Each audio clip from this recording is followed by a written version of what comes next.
بسم اللہ الرحمن الرحیم۔ السلام علیکم ورحمۃ اللہ وبرکاتہ۔ معزز سامعین، میں آپ کو اپنے یوٹیوب چینل میں خوش آمدید کہتی ہوں اور امید کرتی ہوں کہ آپ صحت و ایمان کی بہترین حالت میں ہوں گے اور بھلائی کے کاموں میں بڑھ چڑھ کر حصہ لے رہے ہوں گے۔ تو بغیر وقت ضائع کیے چلتے ہیں اپنے آج کے موضوع۔ قرآن مجید میں جو آیتیں عموماً صحابہ کرام اور خصوصاً مہاجرین و انصار کی فضیلت میں ہیں، ان سب میں حضرت عثمان رضی اللہ تعالی عنہ شامل، کیونکہ آپ مہاجرین میں ہیں اور آئمہ تمکین میں جو یہ مضمون وارد ہوا ہے کہ مہاجرین میں سے جو شخص بھی خلیفہ ہوگا اس کی خلافت پسندیدہ ہوگی اور زمانہ خلافت میں وہ وہی کام کرے گا جو مرضی الہی ہوگا۔ نیز آیت اظہار دین جس میں فتح فارس و روم کو رسول خدا صلی اللہ علیہ وآلہ وسلم کی بعثت کا مقصد قرار دیا گیا ہے، اور اس آیت سے حضرت فاروق اعظم رضی اللہ تعالی عنہ کی فضیلت ثابت ہوئی کہ ان کے ہاتھ پر مقصد بعثت وارد ہوا۔ حضرت عثمان رضی اللہ تعالی عنہ کا بھی حصہ اس فضیلت میں ہے، کیونکہ فتح فارس و روم کا تکمت انہی کے ہاتھ پر ہوا۔ آیات خلافت کی تفسیر میں جو رسالے اس حقیر نے لکھے ہیں، ان کا مطالعہ اس باب میں کافی ہے۔ احادیث: حضرت عائشہ صدیقہ رضی اللہ تعالی عنہا کہتی ہیں کہ رسول اللہ صلی اللہ علیہ وآلہ وسلم نے حضرت عثمان کے متعلق فرمایا کہ میں اس شخص سے کیوں نہ حیا کروں جس سے فرشتے حیا کرتے ہیں۔ حضرت طلحہ بن عبید اللہ سے کہا کہ رسول صلی اللہ علیہ وآلہ وسلم نے فرمایا ہر نبی کے کچھ رفیق ہوتے ہیں اور میرا رفیق جنت میں عثمان ہے۔ حضرت عبد الرحمن بن سہرہ سے روایت ہے کہ حضرت عثمان رضی اللہ تعالی عنہ نبی صلی اللہ علیہ وآلہ وسلم کے پاس 1000 اشرفیاں اپنی آستین میں رکھ کر لائے۔ جس وقت آپ غزوہ تبوک کا سامان کر رہے تھے، آپ کی گود میں ڈال دی۔ بس میں نے نبی صلی اللہ علیہ وآلہ وسلم کو دیکھا کہ ان اشرفیوں کو اپنی گود میں الٹتے پلٹتے تھے اور فرماتے تھے کہ عثمان کو اب کچھ نقصان نہیں ہو سکتا، آج کے بعد جو چاہیں کریں۔ 2 مرتبہ یہی فرمایا۔ حضرت انس رضی اللہ تعالی عنہ سے روایت ہے کہ نبی صلی اللہ علیہ وآلہ وسلم ایک احد پہاڑ پر چڑھے اور آپ کے ساتھ ابو بکر، عمر اور عثمان رضی اللہ تعالی عنہ تھے۔ پہاڑ ہلنے لگا۔ آپ صلی اللہ علیہ وآلہ وسلم نے فرمایا، اپنے پاؤں سے اس کو اشارہ کیا کہ اے احد ٹھہر جا، تیرے اوپر ایک نبی ہے اور ایک صدیق اور 2 شہید ہیں۔ یہ واقعہ متعدد بار ہوا ہے۔ ایک مرتبہ کوہ صبیرہ پر بھی ایسا ہی ہوا اور اس وقت بھی حضرت صلی اللہ علیہ وآلہ وسلم نے ایسا ہی فرمایا۔ حضرت ابو موسیٰ اشعری سے روایت ہے کہ وہ کہتے ہیں کہ میں نبی صلی اللہ علیہ وآلہ وسلم کے ہمراہ تھا۔ مدینہ کے باغوں میں سے ایک باغ میں آپ تھے۔ ایک شخص آیا، اس نے دروازہ کھلوایا تو نبی صلی اللہ علیہ وآلہ وسلم نے فرمایا کہ دروازہ کھول دو اور اس کو جنت کی خوشخبری سنا دو۔ چنانچہ میں نے دروازہ کھول دیا اور دیکھا تو وہ ابو بکر تھے۔ میں نے ان کو رسول خدا صلی اللہ علیہ وآلہ وسلم کے ارشاد کے مطابق خوشخبری سنا دی اور انہوں نے کہا اللہ کا شکر۔ پھر ایک اور شخص آیا، انہوں نے دروازہ کھلوایا تو نبی صلی اللہ علیہ وآلہ وسلم نے فرمایا کہ کھول دو، اس کو جنت کی خوشخبری سنا دو۔ چنانچہ میں نے کھول دیا اور دیکھا وہ عمر تھے۔ میں نے ان کو بھی رسول خدا صلی اللہ علیہ وآلہ وسلم کے ارشاد کے مطابق خوشخبری سنا دی۔ انہوں نے اللہ تعالیٰ کا شکر ادا کیا۔ پھر ایک اور شخص آیا جس نے دروازہ کھلوایا۔ آپ صلی اللہ علیہ وآلہ وسلم نے فرمایا کہ کھول دو اور اس کو بھی جنت کی خوشخبری دو ماں ایک مصیبت کے جو ان کو پہنچے گی۔ وہ عثمان تھے۔ میں نے ان کو بھی نبی صلی اللہ علیہ وآلہ وسلم کے ارشاد کے مطابق خوشخبری سنا دی۔ انہوں نے اللہ کا شکر ادا کیا اور پھر کہا کہ اللہ میری مدد کرے۔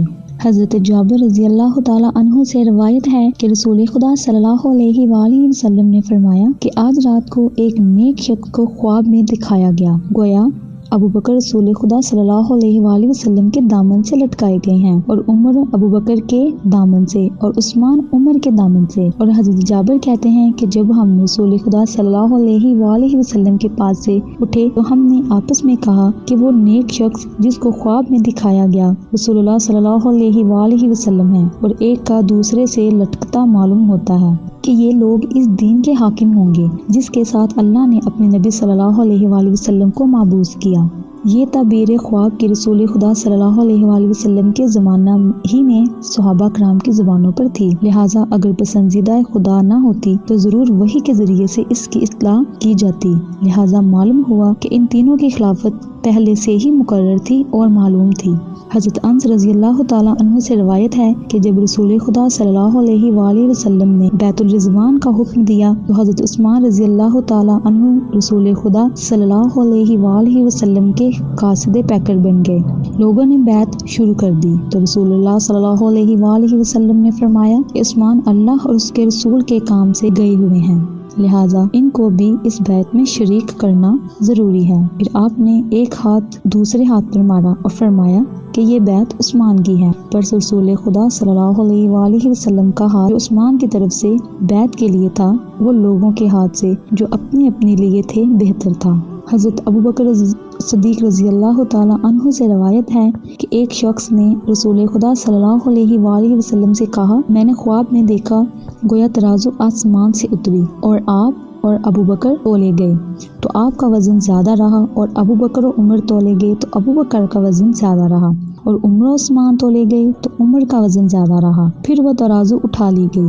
اس خواب کو سن کر رسول خدا صلی اللہ علیہ وآلہ وسلم رنجیدہ ہوئے اور آپ نے فرمایا کہ یہ خلافت نبوت ہے اور اس کے بعد اللہ جس کو چاہے گا بادشاہت دے گا۔ اس حدیث سے ثابت ہوتا ہے کہ خلافت نبوت حضرت عثمان پر ختم ہو گئی، اور آیت قرآنیہ خصوصاً آیت تمکین نیز اور احادیث سے ظاہر ہوتا ہے کہ مہاجرین میں سے جو بھی خلیفہ ہوگا اس کی خلافت راشدہ ہوگی، لہٰذا معلوم ہوا کہ خلافت نبوت حضرت عثمان رضی اللہ تعالیٰ عنہ پر ختم ہو گئی، اور یہ خلافت راشدہ کی آخری قسم ہے جس کو حضرت شیخ ولی اللہ محدث دہلوی رحمۃ اللہ علیہ کی اصطلاح میں راشدہ خاصہ کہتے ہیں۔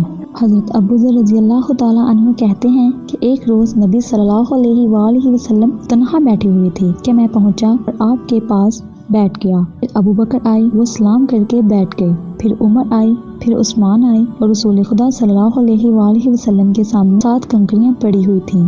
آپ نے ان کو اپنی ہتھیلی پر رکھا تو وہ تسبیح کی گنگناہٹ سنی جیسے شہد کی مکھیوں کی آواز۔ پھر آپ نے ان کو اٹھا کر ابوبکر کے ہاتھ میں رکھا تو پھر وہ تسبیح پڑھنے لگی، یہاں تک کہ میں نے ان کی تسبیح کی آواز سنی جیسے شہد کی مکھیوں کی آواز۔ پھر آپ نے ان کو زمین پر رکھ دیا تو پھر خاموش ہو گئیں۔ پھر آپ نے ان کو لے کر عمر کے ہاتھ میں رکھا، پھر وہ تسبیح پڑھنے لگیں، یہاں تک کہ میں نے ان کی تسبیح کی آواز سنی جیسے شہد کی مکھیوں کی آواز۔ یہ پھر آپ نے ان کو زمین پر رکھ دیا تو وہ خاموش ہو گئیں۔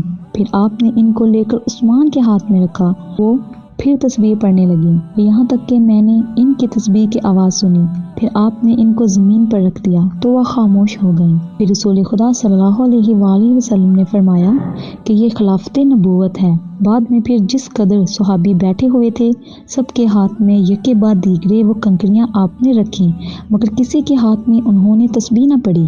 حضرت سمرہ بن جندب رضی اللہ تعالیٰ عنہ سے روایت ہے کہ ایک شخص نے عرض کیا، یا رسول اللہ صلی اللہ علیہ وآلہ وسلم، میں نے خواب میں دیکھا گویا ایک ڈول آسمان سے لٹکا گیا ہے۔ پھر ابوبکر آئے اور انہوں نے اس کا حلقہ پکڑ کر پانی پیا پھر کمزور اور طریقہ سے، پھر عمر آئے، انہوں نے اس حلقہ پکڑ کر پانی پیا یہاں تک کہ وہ شکم سیر ہو گئے۔ پھر عثمان آئے، انہوں نے اس کا حلقہ پکڑ کر پانی پیا یہاں تک کہ شکم سیر ہو گئے۔ پھر علی آئے، انہوں نے اس کا حلقہ پکڑا تو وہ ڈول پھٹ گیا اور اس کی چھینٹیں ان پر پڑیں۔ میں امید کرتی ہوں کہ میری آج کی ویڈیو آپ کو پسند آئی ہوگی۔ اگر آپ کو میری ویڈیو پسند آئی تو ہمارے چینل کو لائک، سبسکرائب اور شیئر ضرور کریے گا، ساتھ ساتھ بیل آئیکن پر بھی کلک کریں تاکہ میری ہر نئی آنے والی ویڈیو کا نوٹیفیکیشن آپ کو آپ کی اسکرین پر ملے۔ شکریہ۔ اللہ